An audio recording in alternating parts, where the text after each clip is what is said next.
Welcome to Feel the Heat, a 5 Reasons Sports Network Miami Heat podcast. Hosted by Allana Tachauer and Michael Christian. This is your one-stop listen for all things Miami Heat culture, past, present, and future, on and off the court.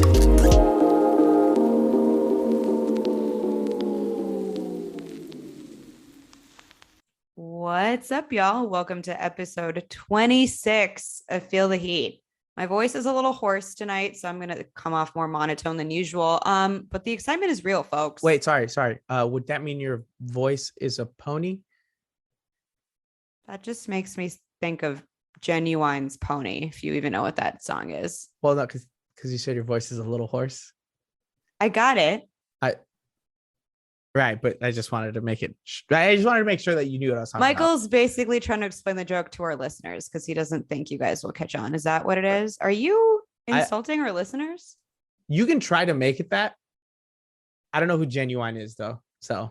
Oh, Michael, I feel like you're going to disappoint me a lot this episode, and we're off to it quickly. Wasn't Genuine in that show Parks and Recreation? I don't know. I don't watch comedies. I don't like to laugh. I'm a dark and twisted soul. Really comes through in your pony voice.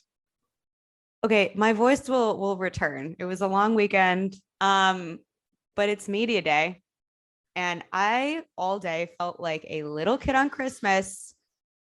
The season's here. Like, the drought is over. I'm all in. How are you feeling? Yeah, preseason, baby. Let's go. Michael and I, before the pod, have discovered that we are very different basketball fans, and probably nothing will prove that more than tonight's episode. I will be honest, I did not prepare a rundown because I wanted this episode to be peak chaos, because I feel like that's what media day is about. You never know what you're going to get. First, though, let's just jump in and talk about your boy Depot, because that's what you're most excited about, and I want to make you happy, Mr. Michael. Well, first of all, shout out to Ethan Skolnick for taking one of the worst yet best pictures I've ever seen. On his camera phone, not to be confused by just a regular phone. Right, because he called it a camera phone. Because correct, as we know, Ethan be Ethaning, and if you Ethan, you're old. So, look, Depot talked about wanting to be one of the best comeback stories ever. He was talking about really trying to come back, really contribute to this team. He felt like he had unfinished business here. There's a picture someone had of him kind of like jumping, like if he's going for a dunk, where, I mean, hey, that's how I got hurt last time. So at least it's good to see him jumping, right? Happy he can still do that. I'm excited to see Depot back in the uniform. He looks energized. He looks ready to go. I've said it before. I tweeted it out. If Depot is healthy, if Depot is good to go, and he's holding it together, and he is even half of what he was in Indiana, Depot, in my opinion, is the key to unlocking a lot of the potential for this team. And that doesn't mean he will be the best player. He'll be far from it, right? He'll probably at that point be the fourth best player on the team. But if he can get it together, I think that puts the team in Eastern Conference Finals. From there, where we go, I don't know. And that's way down the line. I still need to see this team play together, right, to really reassure that. I think if he's healthy, if he's good to go, and the other guys are doing what we know they can do, Depot's that guy for me. I think he really is. See, I've been in agreement that Depot's basically X factor this season, but I don't think it hit me just how much of a difference he can make until Ethan earlier today explained it. Like, having him and Tyler be like the primary stars of your second unit, that's a pretty good team. Yep. And couple that with either PJ Tucker or Keefe, depending on, what that situation is going to be. I feel like we're in pretty good shape. I think, though, that Depot needs to be probably 75 to 80% of what he used to be in order for that to be the case. I think that if, even if he's not at that point, yeah, he can help. But I think for him to be the X factor in the way that people want him to be, he really needs to fully be healthy, make that recovery, and get back to, like I said, 75 to 80%. Yeah, my biggest thing with Depot is, there's two things that I think he brings to the floor that are going to help put us over the top, right? It's a defense first and foremost, because we all know, even when he was at his worst offensively, wherever that was, Depot was always going to give you the defense. He has the length. He has the speed. He has the lateral mobility. he is a really great player defensively, and he unlocks a lot and gives other guys a break, which in those really key games, we know that Jimmy doesn't get too many breaks, right? Kyle's going to help that too, but Kyle probably won't get too many breaks either, but Victor's going to help do a lot of that, right? Maybe you have, Kyle Lowry play on the second player, right? Have him on the shooting guard, defending him if there's a little bit smaller. You can have Victor playing the point guard if it's somebody like a Damian Lillard or someone like that who's really going to be great, right? You could obviously put Jimmy there too, but that's one of those options that you have. I think also offensively, and I say this genuinely, I think Depot is one of 3 guys on this roster that I truly believe can drive to the basket and make his own shot. Because Jimmy can do it. Didn't do all that consistently last year. We saw that. Kyle Lowry can do it, but again, let's be completely honest. It's not like Kyle Lowry is the most spry, right? He's getting up there a little bit. Love the guy. I think he's a great addition. Victor Oladipo to me is the best guy we're going to have driving to the basket, second to Jimmy, because Jimmy's going to get a lot of those foul calls. But if we have nobody that can drive to the basket and kind of suck that defense in, right, it makes it harder for guys like Max Strus, Duncan Robinson, Tyler Hero to get some of those more open threes, right? We could probably ease off a little bit of the dribble handoffs, open it up for Bam to drive to the basket as well. You have an alley-oop from Victor to Bam, and we already saw that in one of the 4 games last year. I just think it unlocks so much that this team doesn't currently have. And that's why I think it's so much of the X factor. And that's why I'd put it as low as 50%, because all he has to do for me is drive to the basket, right? Be willing to pass the ball when you're driving to the basket or get your own layup and play defense. That's it. I don't need the jump shots to fall. I don't need you to run the entire offense. Do those 2 things. And I think Victor would do exactly what we need him to do. And he'll be closer to making more money than he is now, because now he's on a minimum. The question to me though becomes how confident he's going to be in himself, because, different guys kind of, when they bounce back from recovery, some go all in and kind of are fearless. And, if God forbid they get injured again, at least they gave it their all. But some guys take a little bit to kind of heat up, and some guys never get back to that. Even if they are fully healed and they're fully cleared mentally, there's just a block there. So I think it's going to be interesting to see what he looks like from a mental standpoint, and if that's going to affect his explosiveness at all. Do you think Depot was getting offers elsewhere? No. Legitimately, you think he No. wasn't getting any other offers? No. I would be surprised if that was the case. I understand the injury history, but somebody has to have been willing to offer him the minimum as well. And I wouldn't be surprised if somebody was offering him even a little bit more than the minimum. I mean, I think he wants to be in Miami, if that's your point. I don't think he landed here just because. I think that it was clear from the start of when he arrived that, he was fully committed to the organization, and he fits in with the culture. So I think him being around is because he wants to, and I think he wants to give it his all in theory. I'm just saying that sometimes when players have gone through as much as he did, and time and again, the same type of injury occurs, I'm just worried that there's going to be a mental block there. But hey, I could be wrong, and I hope I am. Yeah. And I mean, at the end of the day, we don't know, right? We don't know exactly what's going on in his head. And I really do see your point. My thing with bringing up the contract was more, he signed a minimum deal that really is him betting on himself, right? He could have gone out of his way, said, no, I'm not signing with anyone, gone to work, right? Put in the rehab, put out some workout videos. I do think that alone, though, it takes you have to switch your mentality a little bit, because you go from a guy who is extremely sought after and as a high caliber player, and people really thought he was going to develop into this kind of, maybe not superstar, but maybe a level right below that, to a minimum, like low tier all-star. Yeah. And so I think, he's going to have to kind of deal with that. But I do think it is kind of a trial year. And in that case, he may as well just give it his all, because at this point, there's nothing much to lose from his end. And I think from our end, I've not been the most supportive in the fact that I don't necessarily, I'm not super confident that he's going to be what everyone thinks he's going to be. I do hope I'm wrong, but for the price we got him at, we did great.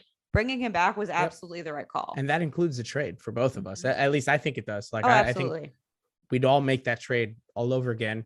And that to me is where, look, the ceiling to other people may not be as high as it is for me, and that's fine. But we can all agree what was the loss? It's literally nothing, right, at this point, because you're paying him the minimum. Mm-hmm. Well, you could have used the minimum on another point guard that could have come in that probably wouldn't have contributed much of anything. No, and Right. honestly, I think having him around only can help the team in terms of recruitment. Not to say that they, that's the main reason that they have him, but it doesn't hurt to have a guy Mhm. like Vic around.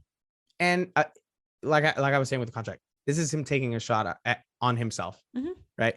He knows this is a really important year. This is by far the most important year he's ever had in Yeah. his NBA career.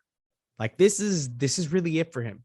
If he comes back out, another 4 or 5 game stint, gets hurt again and isn't able to play again for the Miami Heat, we're all gonna hate to see it. I'm gonna hate to see it the most of all, obviously. But I mean, honestly, at that point, you're probably looking at the end of his career. And I think no one wants to see that because No. everybody knows what kind of player he can be. So that's what I'm saying. Even if it's not that 100% Indiana Depot, right? Which was different. He had a lot more of the ball. It was a different offense. Just give me 50% of that, right? Go for 50% of that. And I think you'll be the guy that we need. You'll be perfect for the roles that we have you in. And I do think he's feeling confident in himself. I mean, if you follow his Instagram stories, they are nonstop. And I try to decipher what's going on. Half the time I have no idea. I think you'd be better at reading it than I am. But listen, I'm just all in on his Twitter game recently. Listen, at the end of the day, I didn't waste my money on that jersey. So that's all I got to say And that's about what's that. important here, Michael. Exactly. You and your finances. What's interesting while you're talking is I kind of realized I feel like there's a few main storylines that came out of this media day, one being Depot, but I think the second is just the team identity. And I've been touching upon this, I think, for a while now, and the fact that even though we had talent, I just felt like we were missing the grittiness. And I think bringing first and foremost Lowry in, Lowry and Jimmy are so alike in their personalities. And Ethan touched upon this as well, but I think not only will they play well off one another, but I do think Lowry is going to make such a difference for Bam. Obviously in the playmaking, but even off the court, giving him kind of that confidence that maybe he's lacking, or switching his mentality in the fact that Bam can be the guy.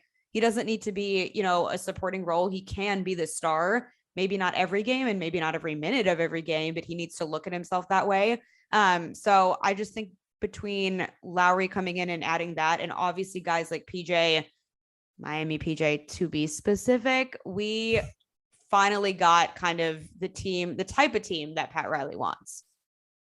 And I just like, that's where, okay, so I'll bring this up, right? Because you're talking about the culture of the team. You're talking about the way the team kind of looks and is fitting together and all this stuff. I know it's a comparison that people don't like to make, and you guys brought it up on Clutch Corner the other night, right? You talk about what kind of other Heat teams could you compare this to? And obviously the immediate reactions come to, well, you've only had Jimmy 2 other years, so let's look at those, right? Obviously it needs to be an improvement over last year, and I think it really is. So then the only other team to compare it to would be that bubble team. And that's where I do think it could be a similar performance. And when I say similar performance, I'm talking about the way the team plays. I'm not saying the outcome, right? I'm not going to say the outcome is the same. I'm not going to sit here and guarantee finals, right? Because I don't know what's going to happen. No, but that team was hungry and they were go-getters, and they were full of life. They were super ready to get after it. They were a tough team, especially when you brought in Jay, when you brought in Iggy. The reason why I am hesitant to say that, automatic, they'll be exactly like that team, will make it to the finals all over again. The East is completely different than it was. Yeah, then. for sure. The Bucks are much improved. The Nets are relevant. There's a lot of changes that have happened. Literally just those two teams are very, very good points to make when you're saying this team may not make it out of the East into the finals. But you're talking about comparisons like Kyle to Goran, right? Kyle's probably going to give you a little bit more because he's going to be able to play more minutes and can do more defensively. But Goran was playing at such a high level during that bubble run and in the latter half of that season, right? Duncan has had, great season that first year with the bubble, kind of fell off a little bit. I think it was a lot of the trade stuff he got in his head, and he was able to pick it up from there. I think Tyler can definitely improve on what he did last year. Bam is going to become much more aggressive. Jimmy can probably be finals Jimmy probably every 4th or 5th night when we really need it and just completely take over. I think this team can repeat those performances. I think they can start off the season strong, really surprise people the way they did that year. That's why for me, I'm not afraid to make that comparison. I think they can do that again. I think they will do that again. And a lot of the ways that they talk to each other, and you bring up that camaraderie, it reminds me of all the bubble clips that we saw. Mm-hmm. All the big face coffee mentions, all the ways they were kind of joking around with each other. I mean, I'm sure you've seen that slam video with Tyler, Bam, and Jimmy. Not only did I see it, but I actually recreated it with the U Chicago men's basketball team, which was incredibly hilarious to film. But I think you're completely right. And I also was thinking about the fact that the timing is perfect. Last season, and these are not excuses, they're just facts. The offseason was non-existent. COVID, regardless of what your situation was during it, messed with everybody in one way or another. Between that and just, the environment of the bubble, even though we thrived in it, it was a change. And I think last season they were tired. Basketball, like they didn't have a chance to miss the game. I just think this season, everyone individually is coming at it so differently. They're fresh, they're rested, they're excited, they're hungry. They're all putting in work, between Tyler and Bam adding weight. I think Duncan looks bigger too. I've already said it about Strus in Summer League. So individually, they're putting in the work. I think everyone's mentally in a better place. And then to your point, adding the types of players we did and the fact that those personalities are, comparable. Maybe it's not going to be Jay on the court, but that aggressiveness, the grittiness of Jay, that's found in PJ. Keefe has that too. Yep. Even Lowry. So I definitely do think that team, if we have to compare this team to anyone, it is going to be that team. I don't like to play the comparison game. And I said this on Clutch Corner, for me, every season is new, but I don't think that's a stretch to make it all. Yeah. And I mean, I think this team is also really hungry because they see it the way I think it is, which is this is the best chance a lot of these guys are going to have between now and the ends of their career to win a championship. Barring the Heat going out there and landing some superstar, which I'm not sure who it is. And after certain comments, I don't want it to be that guy from Washington, right? I don't want it to be that guy from Washington. This is the best version of this team that we will see, right? Because a year later is a year older, and this is not necessarily a young team. It's really down the middle, right? You have low end of the spectrum, young guys, and then you have kind of higher end of the spectrum and old guys. There's not that middle ground. There's not that, well, there's a couple more years left. And that hunger, that fire, I think is going to come out in the best way possible, because Jimmy's going to be sitting there thinking, I don't know how much time I have left to really get after that championship. Well, they're building it around Jimmy's timeline. Right. It's clear now. Don't mess this up for me. Let's get this, right? This is our best opportunity. Let's absolutely take over and do it right. And I think Kyle probably feels the same way. So he's sitting there right next to Jimmy. UD, I'm sure, would like one more championship before he hangs it up. So you've got those three veteran leader presences telling that to the entire team. And I think part of the issues that happen in the NBA sometimes is those younger guys always think, I'll have more chances down the road because I'm going to be better. And it makes complete sense. And honestly, just in life, that's how it is. I mean, when you're in high school and college, you're always thinking to yourself like, oh, I have more time. I have more time. I have more time. And then one day you stop and blink. And I mean, you're Allana's age and your life is basically over. Like, what are we really doing there? Fresh 27? I hardly say so. But I think that fire is definitely permeating throughout the team. And I hope that it gets instilled in everyone the same way it is in those top three guys. I'm going to hit you with a few random things before we move on to the very controversial topic of vaccine and non-vaccinated. I should say vaccinated and non-vaccinated. First off, Braided Jimmy. I cannot even tell you the excitement that arose when I saw this man's hair. If anything, it only solidified the fact that we're going to see an entire new level of just Jimmy savagery this season. Yeah, because he braided his hair. Yes. Yep. Yep. What you said. Sure. You were telling me you felt nothing. You saw those braids and you were like, oh, that's it. Did you even notice he was braided? I'm not blind. I may be stupid, but I'm not blind. Men are not great with attention to detail. I can't argue with that. Sometimes I literally think that if I dyed my hair black, Alan would be like, there's something Something, did you Okay, give Alan a little more credit back. Come on. uh You're literally a blonde right now. you know what I'm gonna do? I'm gonna go get a black wig, and the next time I see Alan, and I'll let you know what happens. Okay, he's gonna notice. Everybody I'm would honestly notice. not so sure. Well, that's kind of sad if he doesn't, right? I mean, I think he will. it's I know he will. You know what? I'm gonna be on Alan's side. I know he will. But back to the topic at hand. Look, I noticed the braids. Cool. Good for I do whatever you want, right? It's your style. Make it whatever you want it to be. I'm just not one to take a style change and immediately go, oh, that tells me that this is the time. but it's so he's gonna do-" indicative. It's like How? when women have babies, they change their hair. When women go through breakups, they change their hair. Like it marks a new era. Always. And that's just what for me. I guess I've never really noticed that or seen that or thought to Well, now myself, you know. I mean, and now I've been told. And I now, won't say I while we're believe on it. this topic, the Chanel sneakers at Media Day. Yay or Cool. nay? Did you like They them? look, yeah, the shoes look great. Okay. As The long shoes as look great. But again, okay. I like, okay. And I'm going to throw a little parallel to the team that literally makes me so depressed. I could use any sort of help, medicated or I not. wonder who that could be. Look, it's that South Florida football team. Both It's of them, not the actually. Packers because they Shut had up. a great Shut up, win the other cheesehead. night. Shut up, cheesehead. Okay, I'm look. literally wearing a Packers shirt as we speak. Disgusting. People should know. Here's the way I kind of see it, right? Before the football season started, Juan Cardona, who I do football stuff with on the extra yard, he was talking about this guy that we drafted called Noah Benogany. And Noah was showing up to like training camp and all this stuff with sunglasses, cut off shirts. I like this. Like he was styling out. He was doing all this stuff. And Juan kept telling us, you see that look? This is the year. He's going to blow up. He's going to be the guy. He was inactive the first 2 weeks of the season. Too much swag. You know that he played this last week. You want to know what kind of impact he had on the game? I would like to because I can't watch Dolphins. He had sadly. one tackle.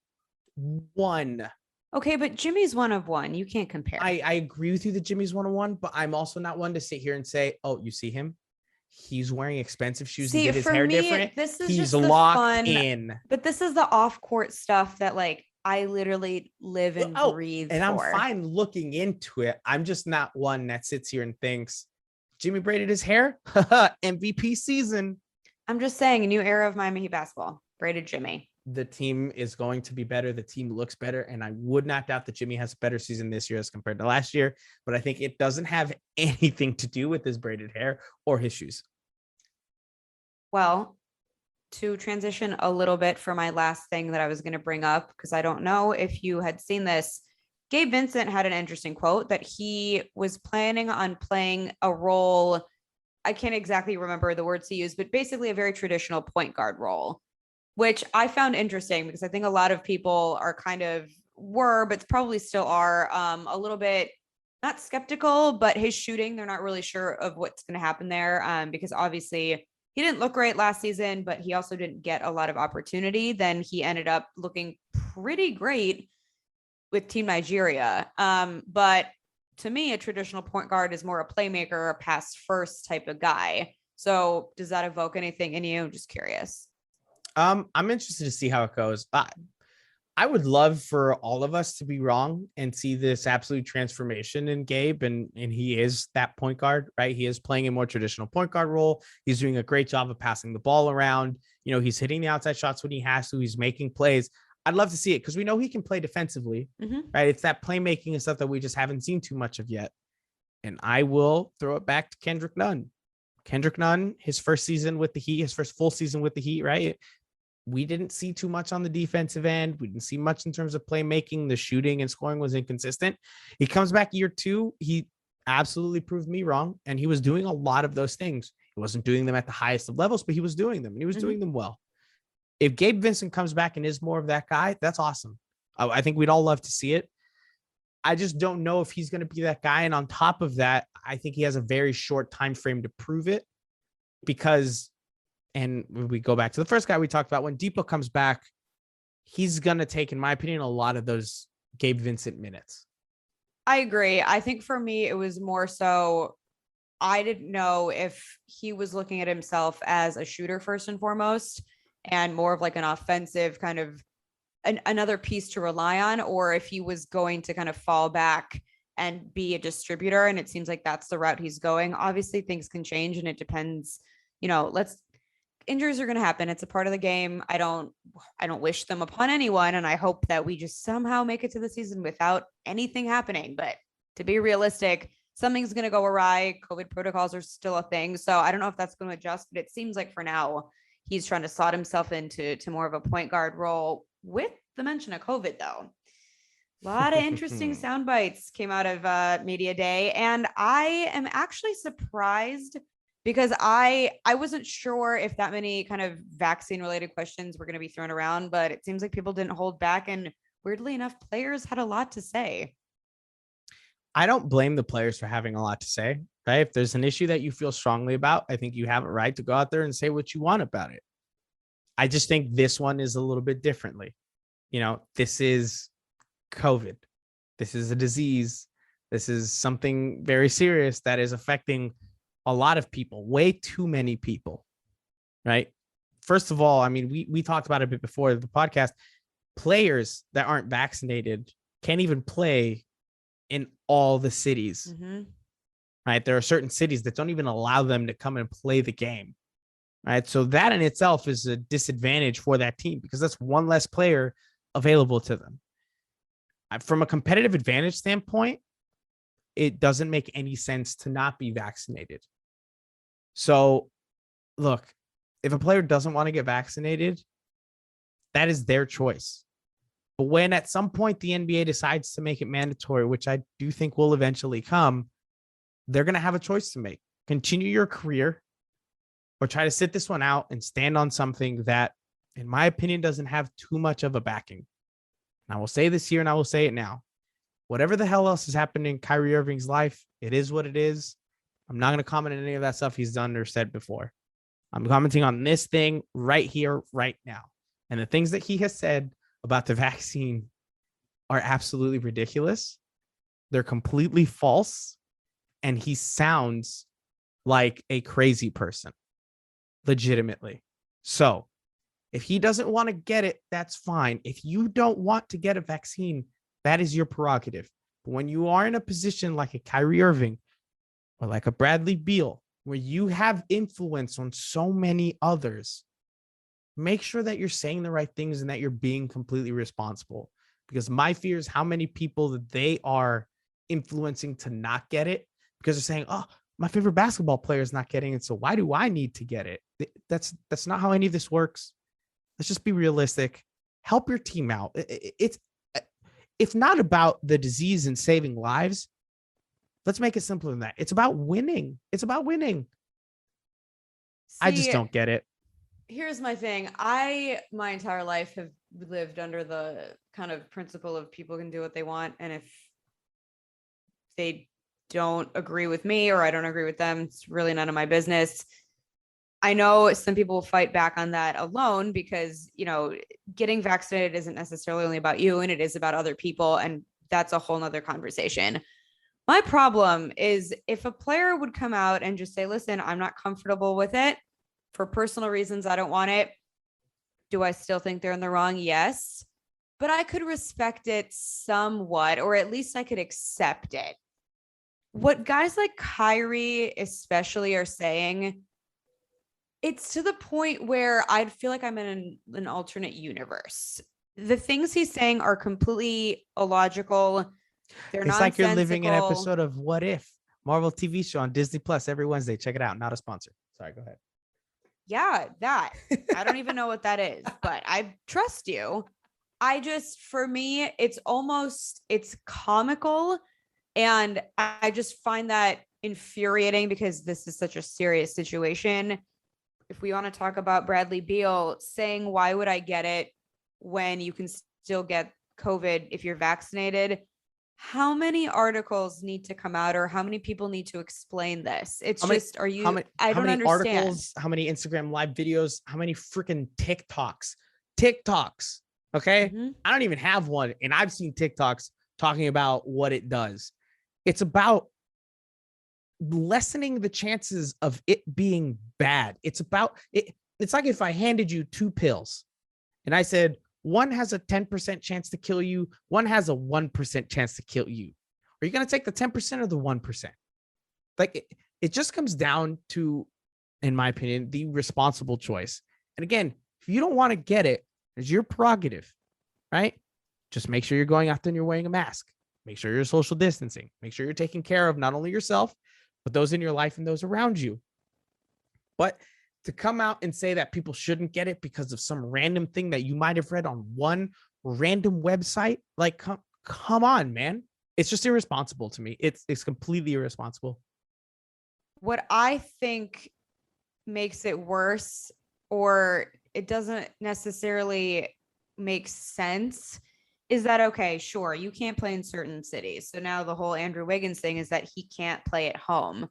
But if you're allowing them to play in the cities that are fine with it, they're still traveling with the team. They're still spending time in the hotel. You're still practicing. So to me, at a certain point, when do you just say enough is enough and mandate it across the board, regardless of what your city you're in? Yep. I have a hard time believing that Adam Silver is going to take that stand because, to be honest, I see him as a little bit weak-willed. I also see him as someone who's very money hungry.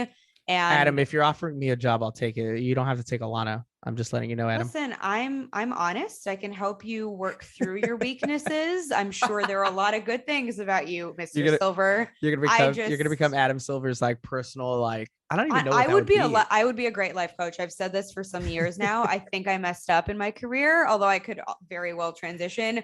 I don't see him setting that mandate, but to me, it makes no sense. Like Andrew Wiggins, as an example, sure, you can't play home games, but go practice with the team, get on a flight, fly to a city that you can play in. So I mean, he's literally not going to play over half the games actually, because he can't play any home games in San Francisco. Correct. He also can't play in Toronto, because I think Toronto is also one of them. Brooklyn, since Kyrie's having issues. That's just, I mean, come on, man. Look, my curiosity would be if they do mandate it in the league. First of all, I would be shocked to see it actually fully implemented right away, because there's going to be a small amount of players, like a small players union, that's going to fight so much pushback and send it to so much litigation. But then what? Does a player like Kyrie just not play at all this year? Or they eventually just get it and cave. Right. But after what he said, do you really think he's going to get it? It seems kind of silly to say what he said and then get it. I'm going to keep most of my Kyrie opinions to myself because I will get canceled very, very quickly. But none of this is surprising, and nothing he does would surprise me. Actually, though, this comes to the next question I was going to ask you. Is there someone today that surprised you in terms of their COVID vaccine answer? I mean, Wiggins came out a while ago, so I can't really say Wiggins. Mm-hmm. Kyrie, we've always known, has been all over the map in terms of his takes.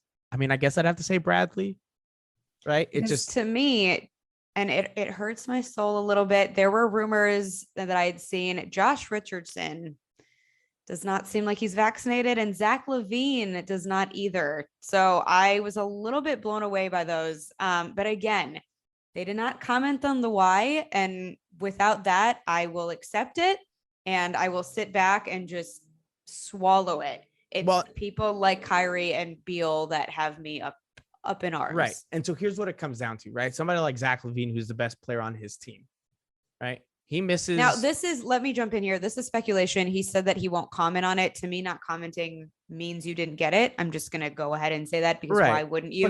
But he may have gotten it. He may have gotten it. Right. And is just not sharing it because he thinks he has to keep it a secret from people. That makes no sense. But let's just say a player like Zach LaVine, right? Doesn't get it. Mm-hmm. Gets COVID or comes in close contact with somebody that has it, because he's unvaccinated, has to enter some sort of protocol, and he's out about a week, right? That week happens to be April. Very important time in terms of playoff seeding, getting those final games in. You think all the rest of the guys in that locker room are going to sit there and say, you made the choice that was best for you. I fully support it, right? Guys and especially in the Bulls scenario where that's a young team coming together, That's a team that thinks that they can make it places. They're going to be missing their star guy at a crucial time, right? And look, I would love to sit here and say that this time, come April of next year, we're going to be sitting here thinking about COVID like, man, you remember when COVID was crazy? That's wild. I'm not sure that's going to happen. I don't think anyone is completely sure on when it's ever going to go away. So that's where, you look at a team like the Heat, for example, we don't know fully the vaccination statuses of all the players. We can speculate. I think speculation has been that the entire team is vaccinated. Mm-hmm. I will say this plainly. I would be shocked if any one player on this team was not vaccinated. I would too. Because I would be shocked if guys like Jimmy and UD were sitting there thinking, this is the year, let's put it together, let's try to win a chip, but you don't want to get a vaccine, we really need you, but that's fine, that's cool, man, that's just fine. Like, it doesn't make any sense to me. It's the best chance at winning is for everyone on your team to be vaccinated. That is plain and simple. And if you're being a detriment to your teammates, I don't see how they're going to be excited for you or supportive of you. It's going to create a rift. Things are going to go south. Well, the way I see it, it's better for us if Kyrie keeps us up, because that means 2 out of the 3. And KD is also supportive of his bestie Kyrie now all of a sudden. So, hey. Can KD really say anything else, though?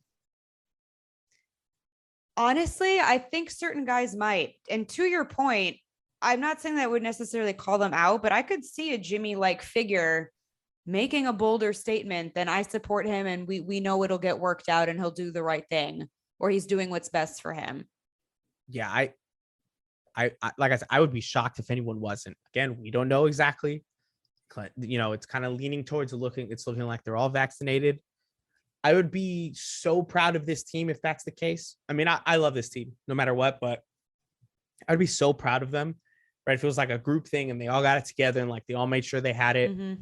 This team, and a lot of teams know this, but this team I feel like knows so much how detrimental it can be to miss players because of COVID. It punched us in the gut last year. Mm-hmm. Do the right thing. I think they have done the right thing. I'm proud of them for it. If certain players on the Nets and Wizards don't want to put their teams in the best position possible, boo freaking who. I have no pity for you. No one will call this an asterisk because, in my opinion, and this is my own and no one else's, you're being an idiot, just a complete idiot. I don't even know where to go from there. Bashing on the rest of the NBA. Paul Pierce slander? That's always welcome. Paul Pierce sucks. Screw you, guy. I was going to say, did he say anything today? But you're just talking in general. Yeah, just in general. Like, I just hate that guy. Well, hey, listen. Preseason game is literally a week from today, October 4th. The drought is over. I'm a happy girl. There's nothing else I can say. And I can tell you people that she is saying that with the biggest frown on her face. That is just the way it is with Allana. I don't know what to tell you people. I really don't. I try to tell you guys the truth. She seems to not want to do that. Just is what it is. Michael is a liar. Good night, y'all. Thanks for listening to Feel the Heat. Can't get enough of your hosts? Follow Allana at Allana Tachauer, Tachauer, and Michael at Michael5RSN on Twitter and Instagram. And don't forget to subscribe.